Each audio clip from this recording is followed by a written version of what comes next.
ओम नमः शिवाय। ओम नमः शिवाय। दोस्तों, आप सभी का आपके अपने चैनल में एक बार फिर से आपका बहुत स्वागत है और आपका बहुत आभार है।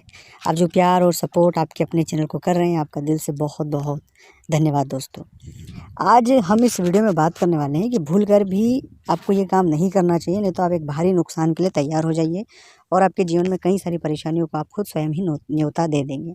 वो कौन सी बातें हैं, जाने अनजाने में हम ये कर देते हैं या किसी के कहने में कर देते हैं, या कई बार तो हमें पता भी नहीं होती कि हमने ये गलती कर दी है।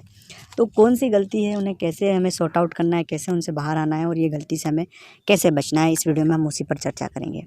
आपके लिए बहुत जल्दी मैं अपना व्यक्तिगत नंबर जारी कर दूंगा, जिस पर सीधे आप हमसे बात कर पाएंगे। कोई भी चार्जेस नहीं उसका होगा, फ्री ऑफ कॉस्ट होगा। आपको जन्म तारीख, जन्म समय, जन्म स्थान तीनों चीज़ों का पता होना चाहिए। मैं बहुत जल्दी अपना नंबर आपके लिए जारी कर दूंगा, जिस पर सीधे आप फ्री में अपनी कुंडली का एनालिसिस हमसे करवा सकते हैं। बस शर्त यह है कि उससे पहले आप चैनल को सब्सक्राइब करें, कमेंट्स में ओम नमः शिवाय लिखें, जय शिव शंभू रखें और वीडियो को पूरा और अंत तक देखना है। अब हम बात मुद्दे पर आते हैं। सबसे पहली और मुख्य चीज़ कि भारी नुकसान उन लोगों का सबसे ज़्यादा होता है कि यदि कोई व्यक्ति किसी भी व्यक्ति की मजबूरी का फ़ायदा उठाता है। जब भी आपको कोई असहाय दिखे, कोई ज़रूरतमंद दिखे, कोई मजबूरी का मारा दिखे, कभी भी उसका दुरुपयोग या कभी भी उसका फ़ायदा न उठाना। और अगर आप इस सिचुएशन में हैं कि आप मजबूर हुए और आपका किसी ने फ़ायदा उठाया, तो आप यकीन मानिएगा कि जिस भी व्यक्ति ने आपकी मजबूरी का फ़ायदा उठाया है, वो जीवन पर्यंत कभी खुशी नहीं रह पाएगा और वो भारी नुकसान आने वाले जीवन में उसको वहन करना पड़ेगा। क्योंकि जो व्यक्ति भोला, सरल, सहज होता है, वो शिव का स्वरूप होता है। और शिव के स्वरूप से अगर कोई छल कपट करेगा, तो यकीन मानिए कि वो इस ब्रह्मांड ही पूरा शिव है, प्रकृति पूरी शिव है। वो व्यक्ति कभी भी जीवन में खुश नहीं रह पाएगा, इस जीवन का सच नहीं जान पाएगा और जीवन को, वक्त को ऐसे ही बिता देगा, जो कीमती वक्त को। तो बहुत सारी हानियाँ हैं, बहुत सारी तकलीफ़ें हैं, उनके बारे में हम और कभी बात करेंगे।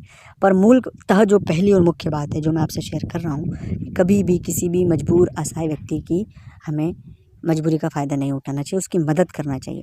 अब यहाँ पर एक और टेक्निकल बात है, कई बार लोग मजबूरी दिखाकर हमारा दुरुपयोग भी कर लेते हैं। तो जो लोग इस तरह का काम भी करते हैं ना, वो भी कभी खुश नहीं रह पाएंगे, क्योंकि कभी भी मजबूरी बनकर, मतलब झूठा मजबूर बताकर लोगों से फ़ायदा लेना भी सही नहीं है। तो इस पर भी विशेष हमें ध्यान देना चाहिए। इसके लिए आपका ऑब्जर्वेशन सही होना चाहिए। वो जो बातें बोल रहे हैं उनको गौर से सुनना चाहिए, क्योंकि अगर वो वाकई में मजबूर होगा तो उसकी जो बातें हम सुन रहे हैं उसमें सच हमें पता लग ही जाएगा। और अगर वाकई में वो मजबूरी से फ़ायदा उठाना चाहता है, तो उसकी बातों में कहीं ना कहीं आपको क्रॉस चेक में आप खुद समझ जाएंगे कि ये आगे क्या बोल रहा है, पीछे क्या बोल रहा है। क्योंकि जो रियल चीज़ें होती है वो तो स्क्रिप्टेड नहीं हो सकती, वो रियल तो जो घटित होती है वो घटित ही होती है। पर जो मजबूरी बताकर आना चाहते हैं वो स्क्रिप्ट लिखते हैं, एक पटकथा लिखते हैं।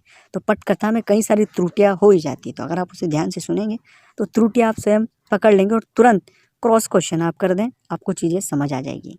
पर उसके लिए आपको अपने कान से सुनना है। उस समय अपनी भावनाओं को 2 मिनट के लिए रोक ले, संवेदनाओं को रोक ले, सिर्फ उसकी बात को ध्यान से सुने।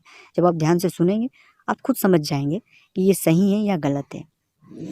दूसरी बात है, जो लोग नशा व्यसन करते हैं वो भारी नुकसान उठाने के लिए तैयार हो जाए। नशा व्यसन जीवन का नाश है। आप नशे को त्यागें, छोड़ें दोस्तों, क्योंकि नशे से किसी का फ़ायदा नहीं होने वाला है और नशा कभी भी इस जीवन को उन्नति की ओर नहीं ले जाएगा, परिवार को तकलीफ़ में ले जाएगा। अच्छा लगा लाइक करें। ओम नमः शिवाय।